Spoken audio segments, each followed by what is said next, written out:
শিকাগোতে একটা কনফারেন্সে এসেই ছুটলাম আর্ট ইনস্টিটিউটে।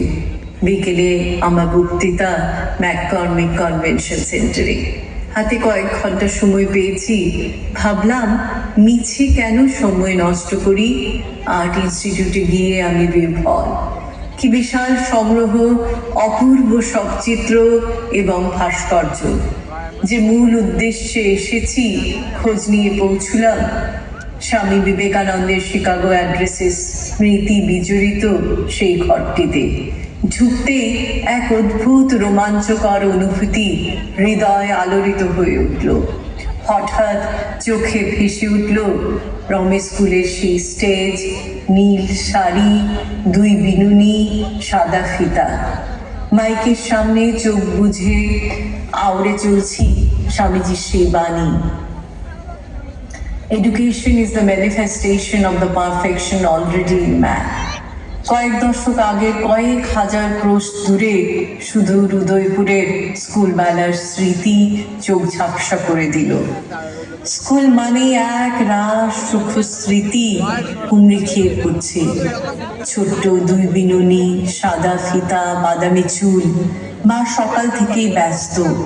বাবার সাইকেলের সামনে ছোট্ট একটা লাল সিট। বাবার সঙ্গে বাড়ি জমায় স্বপ্নের ভেলায়।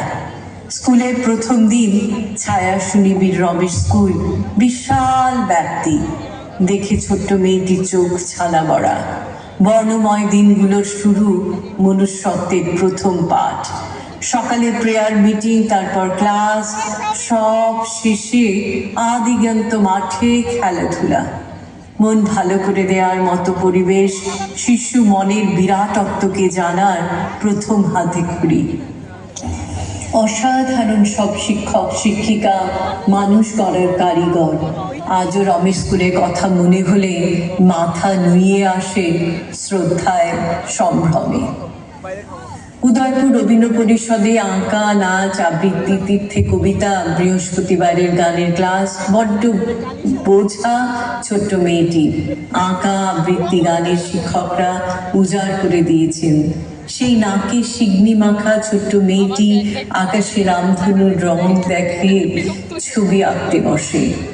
কখনো ইচ্ছে হলে বৃষ্টির কনকনে ঠান্ডা পুকুর জলে এপার ওপার সাঁতরে কবিতা ওড়ায়। সে কখন যে হোমওয়ার্কের খাতায় কবিতা লিখে বাহবা পায়, আবার কখনো ক্লাসে দুষ্টুমি করে জিংলা পড়া ব্যাতের বাড়িতে লাল হয়ে কান ধরে বেঞ্চের ওপর দাঁড়িয়ে